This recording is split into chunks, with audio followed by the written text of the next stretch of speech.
मोर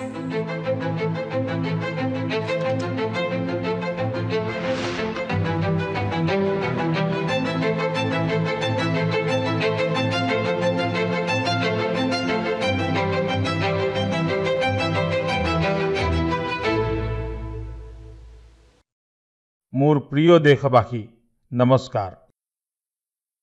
আজি मन की बात অনুষ্ঠানত আকৌ এবাৰ কথা পাতিম দেশৰ সফলতাৰ দেশবাসী সকলৰ উপলব্ধিৰ বিষয়ে। যোৱা কেই সপ্তাহমানত স্পৰ্টছ হওক, সায়েন্স হওক বা সংস্কৃতি বহুতো ভাল ঘটনা পৰিঘটনা হৈছে। প্ৰতিজন ভাৰতবাসীয়ে যাৰ বাবে গৌৰৱ কৰে।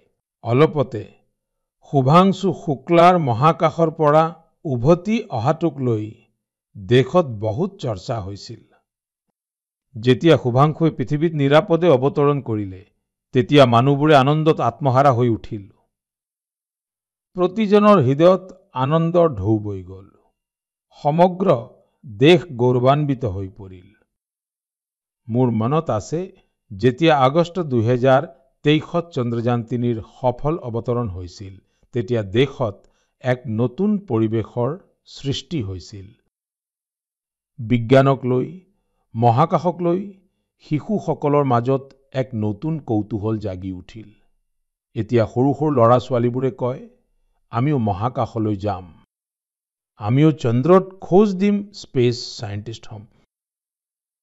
বন্ধুসকল, আপোনালোকে ইনস্পায়াৰ মেনক অভিযানৰ নাম নিশ্চয় শুনিছে। এয়া ল'ৰা ছোৱালীসকলৰ ইনোভেশনক উৎসাহ যোগোৱাৰ এক অভিযান। ইয়াত প্ৰতিখন স্কুলৰ পৰা 5জনকৈ ল'ৰা ছোৱালী বাছনি কৰা হয়। প্ৰতিগৰাকী ল'ৰা ছোৱালীয়ে একোটা নতুন আইডিয়া লৈ আহে। এই অভিযানত আজিলৈকে লাখ লাখ ল'ৰা ছোৱালী জড়িত হৈছে আৰু চন্দ্ৰযান 3ৰ পিছত এওঁলোকৰ সংখ্যা দুগুণ হৈ পৰিছে। দেশত স্পেচ ষ্টাৰ্টআপবোৰো খুব দ্ৰুতভাৱে বৃদ্ধি পাইছে। 5 বছৰ আগতে 50টাতকৈও কম ষ্টাৰ্টআপ আছিল। আজি 200ৰো অধিক হৈ গৈছে কেৱল স্পেচ সেক্টৰতে। বন্ধুসকল, অহা মাহৰ 23 আগষ্টত নেশ্যনেল স্পেচ ডে। আপোনালোকে এই দিনটো কেনেকৈ পালন কৰিব? কিবা নতুন আইডিয়া আছে নেকি? মোক নামো এপত নিশ্চয় মেছেজ পঠিয়াব। দেশবাসীসকল, 21 শতিকাৰ ভাৰতত আজি বিজ্ঞান এক নতুন শক্তিৰে আগবাঢ়ি গৈছে। কেইদিনমান আগতে আমাৰ ছাত্ৰসকলে ইণ্টাৰনেশ্যনেল কেমিষ্ট্ৰি অলিম্পিয়াডত পদক অৰ্জন কৰিছে। দেৱেশ পংকজ, সন্দীপ কুছি, দেৱদত্ত, প্ৰিয়দৰ্শী আৰু উজ্জ্বল কেশৰী, এই চাৰিওজনে ভাৰতৰ নাম উজ্বলাই তুলিছে। গণিতৰ জগতখনতো ভাৰতে নিজৰ পৰিচয়ক আৰু অধিক শক্তিশালী কৰিছে। ইণ্টাৰনেশ্যনেল মেথমেটিকেল অলিম্পিয়াড যি অষ্ট্ৰেলিয়াত হৈছিল, তাত আমাৰ ছাত্ৰ ছাত্ৰীসকলে 3টা স্বৰ্ণ, 2টা ৰূপ আৰু 1টা ব্ৰঞ্জ পদক লাভ কৰিছে। বন্ধুসকল, অহা মাহত মুম্বাইত এষ্ট্ৰনমি এণ্ড এষ্ট্ৰফিজিক্স অলিম্পিয়াড অনুষ্ঠিত হ'বলৈ গৈ আছে। ইয়াত 60খনতকৈও অধিক দেশৰ ছাত্ৰ ছাত্ৰী উপস্থিত থাকিব। বিজ্ঞানীসকলো আহিব। এয়া আজিলৈকে হোৱা আটাইতকৈ ডাঙৰ অলিম্পিয়াড হ'ব। এক প্ৰকাৰে চাবলৈ গ'লে ভাৰত এতিয়া অলিম্পিক আৰু অলিম্পিয়াড দুয়োটাৰে বাবে আগবাঢ়ি গৈ আছে। মোৰ প্ৰিয় দেশবাসী, আমাক সকলোকে গৌৰৱেৰে ভৰাই তোলা আন এক খবৰ আহিছে ইউনেস্কোৰ পৰা। ইউনেস্কোৱে 12টা মাৰাঠা দুৰ্গক ৱৰ্ল্ড হেৰিটেজ সাইটছ হিচাপে স্বীকৃতি দিছে। 11টা দুৰ্গ মহাৰাষ্ট্ৰত, এটা দুৰ্গ তামিলনাডুত। প্ৰতিটো দুৰ্গৰ সৈতে ইতিহাসৰ একোটা পৃষ্ঠা জড়িত হৈ আছে। প্ৰতিটো শিলেই একোটা ঐতিহাসিক ঘটনাৰ সাক্ষী। ছালোহেৰ দুৰ্গ, য'ত মোগলসকলক পৰাস্ত কৰা হৈছিল। শিৱনেৰী, য'ত ছত্ৰপতি শিৱাজী মহাৰাজৰ জন্ম হৈছিল। এনেকুৱা এটা দুৰ্গ যাক শত্ৰুৱে ভেদ কৰিব নোৱাৰিলে। খান্দেৰী দুৰ্গ, সাগৰৰ মাজত নিৰ্মিত এক অদ্ভুত দুৰ্গ। তেওঁক শত্ৰুৱে বাধা দিব বিচাৰিছিল, কিন্তু শিৱাজী মহাৰাজে অসম্ভৱকো সম্ভৱ কৰি দেখুৱালে। প্ৰতাপগড় দুৰ্গ য'ত আফজল খানৰ ওপৰত বিজয় সাব্যস্ত কৰা হৈছিল সেই কাহিনীৰ প্ৰতিধ্বনি আজিও দুৰ্গৰ দেৱালত অনুৰণিত হয়। বিজয় দুৰ্গ য'ত গুপ্ত সুৰংগ আছিল, এই দুৰ্গত ছত্ৰপতি শিৱাজী মহাৰাজৰ দূৰদৰ্শিতাৰ প্ৰমাণ পোৱা যায়। মই কেইবছৰমান আগতে ৰায়গড় ভ্ৰমণ কৰিছিলোঁ। ছত্ৰপতি শিৱাজী মহাৰাজৰ প্ৰতিমূৰ্তিৰ সন্মুখত প্ৰণাম জনাইছিলোঁ। এই অভিজ্ঞতা গোটেই জীৱন মোৰ লগত থাকিব। বন্ধুসকল, দেশৰ অন্য অংশতো এনেকুৱা বিচিত্ৰ দুৰ্গ আছে যিবোৰে আক্ৰমণৰ সন্মুখীন হৈছিল, বেয়া বতৰৰ প্ৰকোপ সহ্য কৰিছিল, কিন্তু নিজৰ আত্মসন্মানক কেতিয়াও তল পৰিবলৈ দিয়া নাই। ৰাজস্থানৰ চিত্তোৰগড় দুৰ্গ, কুম্ভলগড় দুৰ্গ, ৰণথম্বোৰ দুৰ্গ, আমেৰ দুৰ্গ, জেছলমেৰ দুৰ্গ, এই সকলোবোৰ বিশ্ববিখ্যাত। কৰ্ণাটকত থকা গুলবৰ্গা দুৰ্গটো বৰ ডাঙৰ। চিত্ৰদুৰ্গা দুৰ্গটোৰ বিশালতায়ো আপোনাক কৌতূহলী কৰি তুলিব যে সেই সময়ত এই দুৰ্গটো কেনেকৈ নিৰ্মাণ কৰা হৈছিল। বন্ধুসকল, উত্তৰ প্ৰদেশৰ বান্দাত কালিঞ্জৰ দুৰ্গ আছে। মাহমুদ গজনবীয়ে কেইবাবাৰো এই দুৰ্গত আক্ৰমণ কৰিছিল আৰু প্ৰতিবাৰে বিফল হৈছিল। বুন্দেলখণ্ডত এনে বহুতো দুৰ্গ আছে। গোৱালিয়ৰ, ঝান্সী দতিয়া, অজয়গড়, গড়কুণ্ডাৰ, চান্দেৰী, এই দুৰ্গবোৰ কেৱল ইটা শিলেৰে গঢ়া নহয়, এইবোৰ আমাৰ সংস্কৃতিৰ প্ৰতীক। সংস্কাৰ আৰু স্বাভিমান আজিও এই দুৰ্গবোৰৰ ওখ দেৱালবোৰৰ পৰা ভুমুকি মাৰে। মই সকলো দেশবাসীক অনুৰোধ জনাইছো, এই দুৰ্গবোৰ ভ্ৰমণ কৰক, নিজৰ ইতিহাসৰ বিষয়ে জানক আৰু গৌৰৱ অনুভৱ কৰক। মোৰ প্ৰিয় দেশবাসী, আপোনালোকে কল্পনা কৰকচোন, একেবাৰে পুৱাৰ সময় বিহাৰৰ মুজাফৰপুৰ চহৰ, তাৰিখটো হ'ল 11 আগষ্ট 1908। প্ৰতিটো গলি, প্ৰতিটো চাৰিআলি, সকলো চলাচল সেই সময়ত যেন স্তব্ধ হৈ পৰিছিল। মানুহৰ চকুত চকুলো আছিল, কিন্তু হৃদয়ত জুই জ্বলিছিল। এই মানুহে জেলখন বেৰি ধৰিছিল, য'ত এজন 18 বছৰীয়া যুৱকে ইংৰাজৰ বিৰুদ্ধে নিজৰ দেশ প্ৰেম প্ৰকাশ কৰাৰ পৰিণাম ভুগি আছিল। জেলৰ ভিতৰত ইংৰাজ অফিচাৰে এজন যুৱকক ফাঁচি দিয়াৰ প্ৰস্তুতি চলাইছিল। সেই যুৱকজনৰ মুখত ভয় নাছিল, বৰঞ্চ গৌৰৱেৰে ভৰি আছিল। এনে এক গৰ্ব যি দেশৰ বাবে মৃত্যুবৰণ কৰা সকলৰ থাকে। তেওঁ আছিল সেই বীৰ, সেই সাহসী যুৱক ক্ষুদিৰাম বসু। মাত্ৰ 18 বছৰ বয়সতে তেওঁ এনে সাহস দেখুৱাইছিল যিয়ে গোটেই দেশখনকে জোকাৰি গৈছিল। তেতিয়াৰ বাতৰি কাকততো লিখিছিল, ক্ষুদিৰাম বসু যেতিয়া ফাঁচি কাঠৰ ফালে আগবাঢ়িছিল, তেতিয়া তেওঁৰ মুখত হাঁহি বিৰিঙি আছিল। এনেকুৱা অগণন বলিদানৰ পিছত, শতিকাজোৰা তপস্যাৰ অন্তত আমি স্বাধীনতা লাভ কৰিছিলোঁ। দেশৰ প্ৰেমীসকলে নিজৰ তেজেৰে স্বাধীনতা আন্দোলনক পোষিত কৰিছিল। বন্ধুসকল, আগষ্ট মাহটো সেইবাবেইতো ক্ৰান্তিৰ মাহ। 1 আগষ্টত লোকমান্য বাল গংগাধৰ তিলকৰ পুণ্যতিথি। এই মাহতে 8 আগষ্টত গান্ধীজীৰ নেতৃত্বত ভাৰত ত্যাগ আন্দোলনৰ আৰম্ভণি হৈছিল। ইয়াৰ পিছত 15 আগষ্ট আমাৰ স্বাধীনতা দিৱস। প্ৰেৰণা পাওঁ আমি আমাৰ স্বাধীনতা সেনানীসকলক স্মৰণ কৰোঁ, তেওঁলোকৰ পৰা প্ৰেৰণা পাওঁ। কিন্তু বন্ধুসকল, আমাৰ স্বাধীনতাৰ লগত দেশ বিভাজনৰ বেদনাও জড়িত হৈ আছে। সেইবাবে আমি 14 আগষ্টক বিভাজন বিভীষিকা স্মৃতি দিৱস হিচাপে পালন কৰোঁ। মোৰ প্ৰিয় দেশবাসী, 7 আগষ্ট 1905 চনত আন এক ক্ৰান্তিৰ আৰম্ভণি হৈছিল। স্বদেশী আন্দোলনে স্থানীয় উৎপাদিত সামগ্ৰী আৰু বিশেষকৈ হ্যান্ডলুমক এক নতুন শক্তি দিছিল। এই স্মৃতিতে দেশে প্ৰতি বছৰে ৭ আগষ্টত ন্যাশনাল হ্যান্ডলুম ডে পালন কৰে। এইবাৰ ৭ আগষ্টত ন্যাশনাল হ্যান্ডলুম ডেৰ 10 বছৰ সম্পূৰ্ণ হ'ব।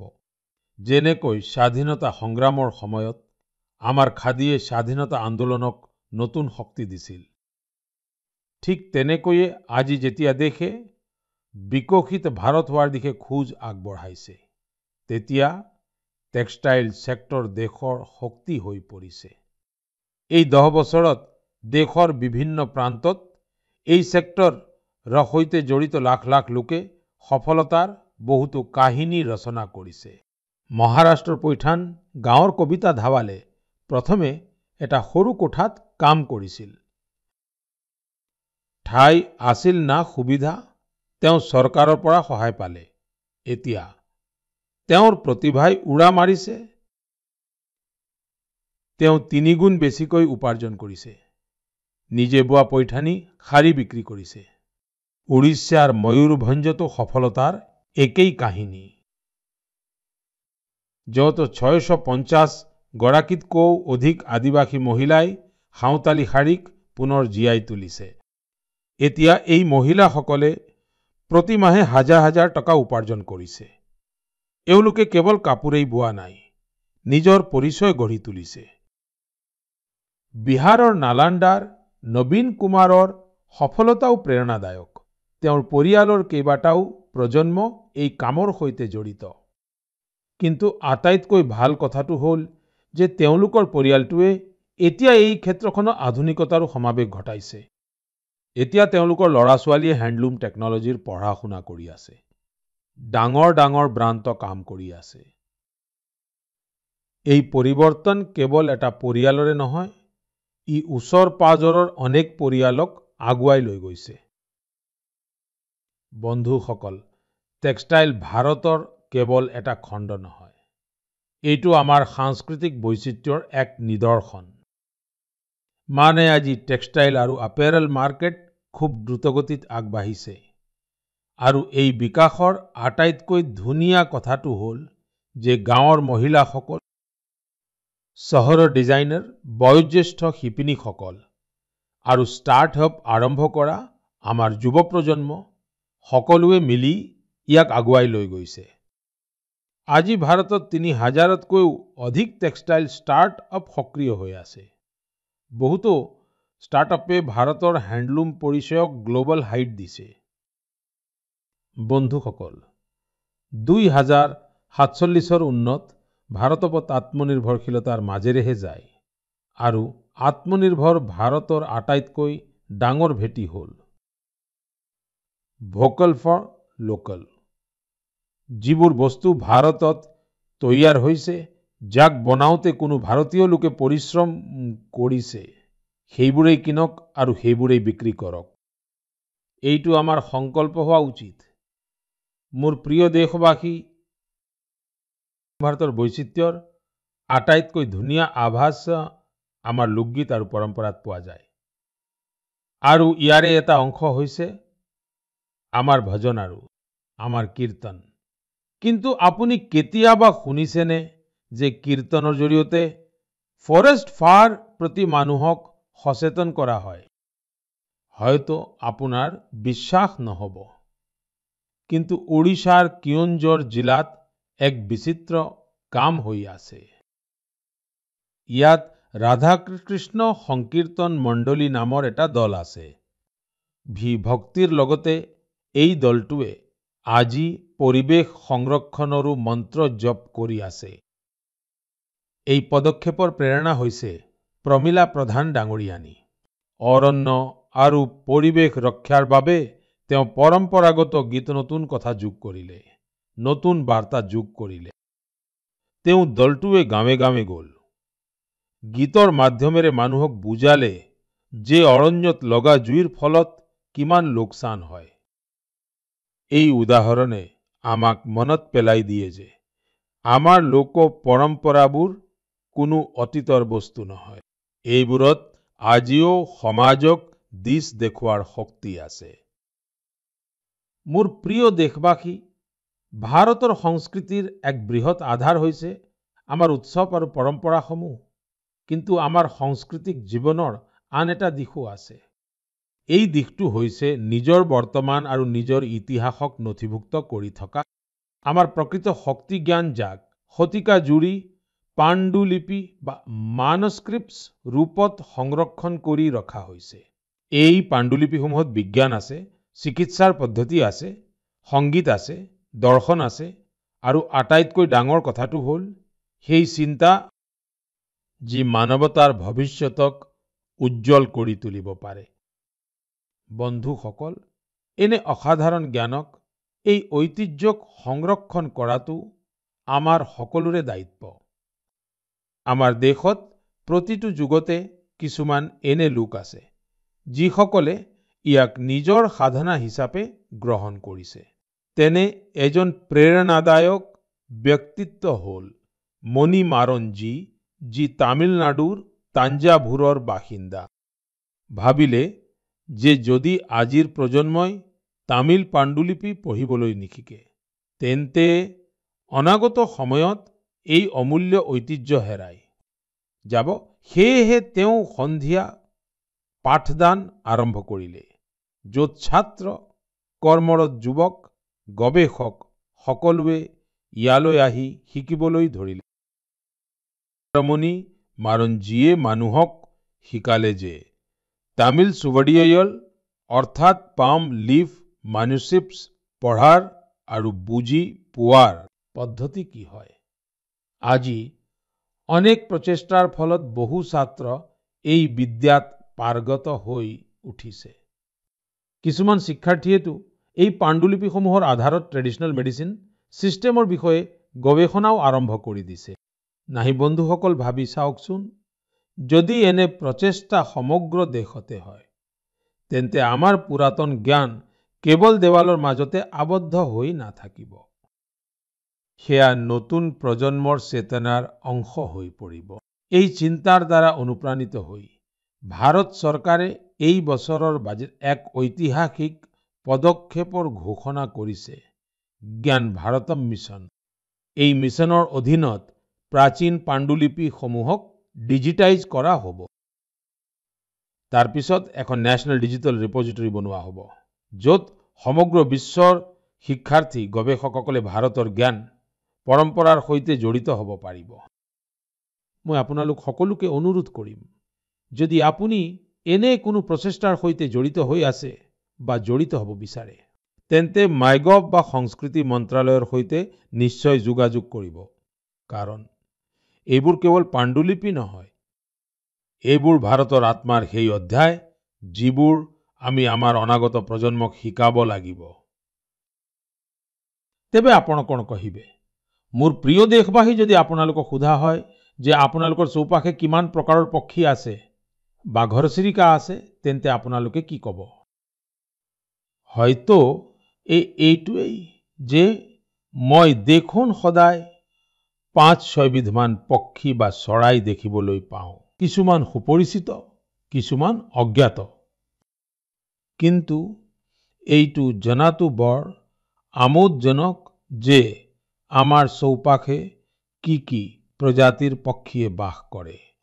চিয়লপতে এনে এক উৎকৃষ্ট প্ৰচেষ্টা হৈছে। ঠাইখন হ'ল অসমৰ কাজিৰঙা নেশ্যনেল পাৰ্ক। অৱশ্যে এই অঞ্চলটো ইয়াৰ ৰাইনো বা গড়ৰ বাবে বিখ্যাত, কিন্তু এইবাৰ আলোচনাৰ বিষয় হৈছে ইয়াৰ ঘাঁহনি পথাৰ আৰু তাত বাস কৰা চৰাইবোৰ। প্ৰথমবাৰৰ বাবে ইয়াত গ্ৰাছলেণ্ড বাৰ্ড সেন্সাছ হৈছে। আপুনি জানি সুখী হ'ব, এই সেন্সাছত চৰাইৰ 40তকৈও অধিক প্ৰজাতি চিনাক্ত কৰা হৈছে। ইয়াৰ ভিতৰত বহুতো দুৰ্লভ চৰাইও আছে। আপুনি হয়তো ভাবিছে, ইমানবোৰ চৰাই কেনেকৈ চিনাক্ত কৰা হ'ল? ইয়াত টেকনলজিয়ে বিস্ময়কৰ কাম কৰিলে। সেন্সাছ কৰা দলটোৱে মাত ৰেকৰ্ড কৰা যন্ত্ৰ স্থাপন কৰিলে। তাৰ পিছত কম্পিউটাৰত সেই মাতবোৰ বিশ্লেষণ কৰা হ'ল। এয়া ব্যৱহাৰ কৰা হ'ল। কেৱল মাতৰ পৰাই চৰাইবোৰক চিনাক্ত কৰা হ'ল। সেয়াও আকৌ সিহঁতক ডিষ্টাৰ্ব নকৰাকৈ। ভাবি চাওকচোন, প্ৰযুক্তি আৰু সংবেদনশীলতা যেতিয়া একেলগে আহে তেতিয়া প্ৰকৃতিক বুজি পোৱাটো কিমান সহজ আৰু গভীৰ হৈ পৰে। এনে প্ৰচেষ্টাক আমি উৎসাহিত কৰা উচিত, যাতে আমি আমাৰ জৈৱ বৈচিত্ৰ্যক চিনিব পাৰোঁ আৰু পৰৱৰ্তী প্ৰজন্মকো ইয়াৰ সৈতে জড়িত কৰিব। মোৰ প্ৰিয় দেশবাসী, কেতিয়াবা আটাইতকৈ ডাঙৰ পোহৰ তাৰ পৰা ওলায় য'ত আন্ধাৰে আটাইতকৈ বেছি বাহৰ পাতে। এনেকুৱা এক উদাহৰণ হৈছে ঝাৰখণ্ডৰ গুমলা জিলা। এটা সময় আছিল যেতিয়া এই অঞ্চলটো মাওবাদী হিংসাৰ বাবে জনাজাত আছিল। বাচিয়া ব্লকৰ গাঁওবোৰ পৰিত্যক্ত হৈ গৈছিল। মানুহবোৰে ভয়ৰ ছাঁত জীয়াই আছিল। কৰ্ম সংস্থাপনৰ কোনো সম্ভাৱনা দেখা নগৈছিল।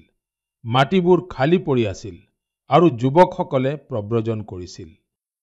কিন্তু তাৰ পিছত পৰিৱৰ্তনৰ এক অতি শান্ত আৰু ধৈৰ্যশীল আৰম্ভণি হ'ল। ওমপ্ৰকাশ সাহু নামৰ এজন যুৱকে হিংসাৰ পথ এৰি দিলে।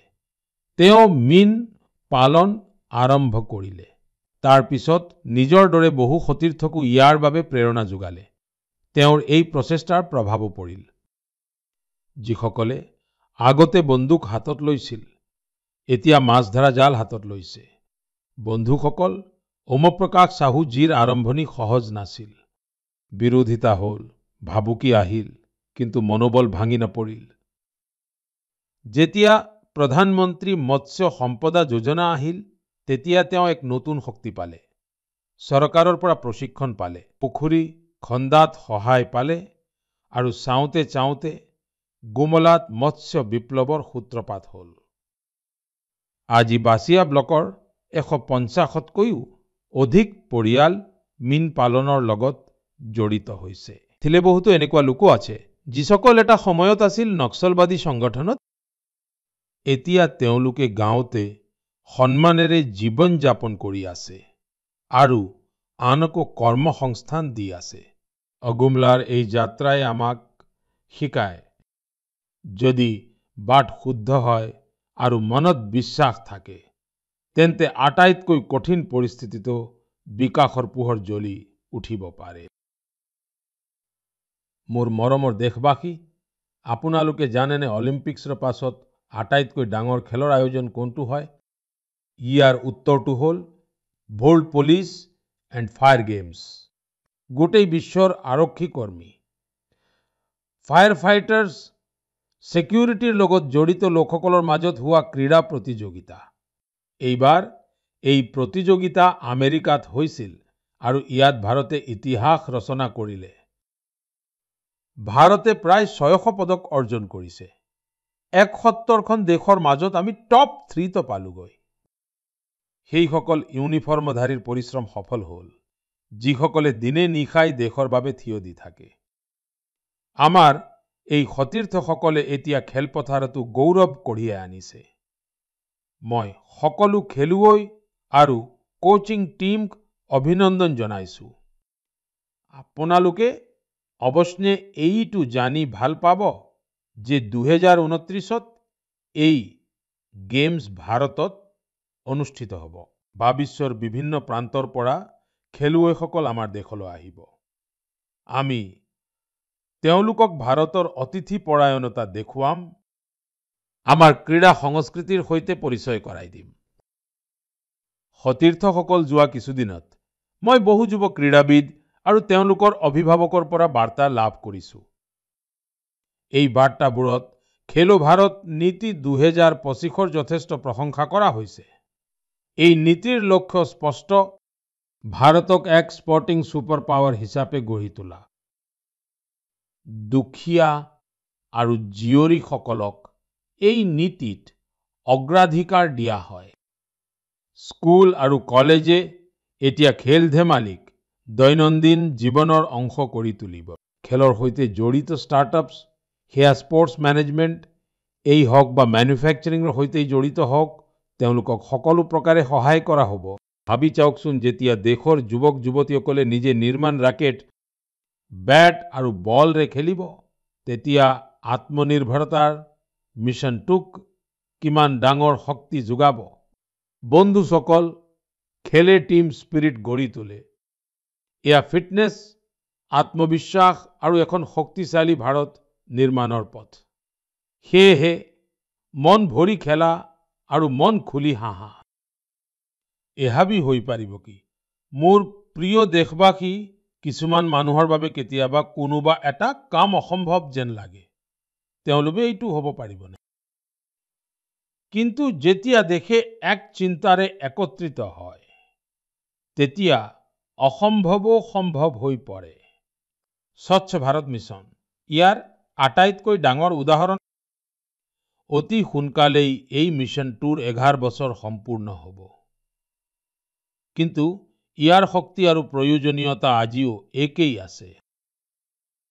এই 11টা বছৰত স্বচ্ছ ভাৰত মিছন এক জন আন্দোলনত পৰিণত হৈছে। মানুহে ইয়াক নিজৰ কৰ্তব্য বুলি মানে, আৰু এইটোৱেইটো প্ৰকৃত জন অংশগ্ৰহণ। বন্ধু সকল, প্ৰতি বছৰে হোৱা স্বচ্ছ সৰ্বেক্ষণে এই ভাৱনাটোক আৰু বঢ়াই তুলিছে। 4,500ৰো অধিক চহৰ আৰু নগৰ এই বছৰ ইয়াৰ সৈতে জড়িত হৈছে। 15 কোটিতকৈ অধিক লোকে ইয়াত অংশগ্ৰহণ কৰিছে। এইটো কোনো সাধাৰণ সংখ্যা নহয়। এয়া স্বচ্ছ ভাৰতৰ কণ্ঠ। বন্ধুসকল, এহাৰ প্ৰভাৱৰ এই চহৰমানক বন্ধুসকল, আমাৰ চহৰ নগৰসমূহে নিজৰ প্ৰয়োজন আৰু পৰিৱেশ অনুসৰি স্বচ্ছতাক লৈ বেলেগ বেলেগ ধৰণে কাম কৰি আছে। আৰু ইয়াৰ প্ৰভাৱ কেৱল এই চহৰসমূহতে সীমাবদ্ধ হৈ থকা নাই। গোটেই দেশখনে এই পদ্ধতিসমূহক আঁকোৱালি লৈছে। উত্তৰাখণ্ডৰ কীৰ্তিনগড়ৰ ৰাইজে পাহাৰীয়া অঞ্চলত ৱেষ্ট মেনেজমেণ্টৰ নতুন নিদৰ্শন দেখুৱাইছে।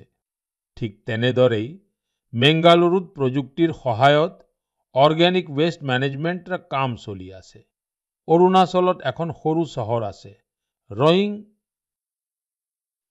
এনেকুৱা এটা সময় আছিল যেতিয়া ইয়াত মানুহৰ স্বাস্থ্যৰ বাবে ৱেষ্ট মেনেজমেণ্ট এক ডাঙৰ প্ৰত্যাহ্বান আছিল। ইয়াৰ ৰাইজে ইয়াৰ দায়িত্ব ল'লে। গ্ৰীণ ৰয়িং ইনিচিয়েটিভ আৰম্ভ হ'ল আৰু তাৰ পিছত ৰিচাইকেল ৱেষ্টৰ পৰা সম্পূৰ্ণ এখন পাৰ্ক নিৰ্মাণ কৰা হ'ল। ঠিক তেনেকৈয়ে কৰাৰত বিজয়ৱাড়াত ৱাটাৰ মেনেজমেণ্ট বহুতো নতুন উদাহৰণ সৃষ্টি হৈছে। আহমেদাবাদৰ ৰিভাৰ ফ্ৰণ্টৰ পৰিষ্কাৰ পৰিচ্ছন্নতায়ো সকলোৰে দৃষ্টি আকৰ্ষণ কৰিছে। বন্ধুসকল, ভূপালৰ দল এটাৰ নাম হৈছে সকাৰাত্মক স্বচ্ছ। ইয়াত 200 গৰাকী মহিলা আছে। এওঁলোক কেৱল চাফ চিকুণেই নকৰে, চিন্তা ভাৱনাও সলনি কৰে। একেলগে মিলি চহৰৰ 17খন পাৰ্ক চাফা কৰা, কাপোৰৰ মোনা বিতৰণ কৰা, এওঁলোকৰ প্ৰতিটো খোজেই একোটা বাৰ্তা। এনেধৰণৰ প্ৰচেষ্টাৰ বাবেই ভূপালো এতিয়া স্বচ্ছ সৰ্বেক্ষণত যথেষ্ট আগবাঢ়ি গৈছে। লক্ষ্ণৌৰ গোমতী নদীৰ দলটোৰ কথাও উল্লেখ কৰাটো দৰকাৰী। 10 বছৰ ধৰি প্ৰতি দেওবাৰে ভাগৰ নলগাকৈ নোৰোৱাকৈ এই দলটোৰ লোকসকল স্বচ্ছতাৰ কামত লাগি আছে। ছত্তীশগড়ৰ বিলহাৰ উদাহৰণো এক চমৎকাৰ। ইয়াত মহিলাসকলক ৱেষ্ট মেনেজমেণ্টৰ প্ৰশিক্ষণ দিয়া হ'ল আৰু তেওঁলোকে মিলি চহৰখনৰ ছবি সলনি কৰি পেলালে। গোৱাৰ পানাজী চহৰৰ উদাহৰণো প্ৰেৰণাদায়ক। তাত জাবৰ জোথৰক 16টা কেটেগৰীত ভগোৱা হয় আৰু ইয়াৰ নেতৃত্বও মহিলাসকলে কৰি আছে। পানাজীক ৰাষ্ট্ৰপতি পুৰস্কাৰো দিয়া হৈছে।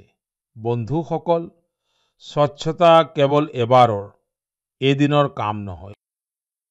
যেতিয়া আমি বছৰৰ প্ৰতিটো দিন, প্ৰতিটো পল স্বচ্ছতাক অগ্ৰাধিকাৰ দিম, তেতিয়াহে দেশখন স্বচ্ছ হৈ থাকিব পাৰিব।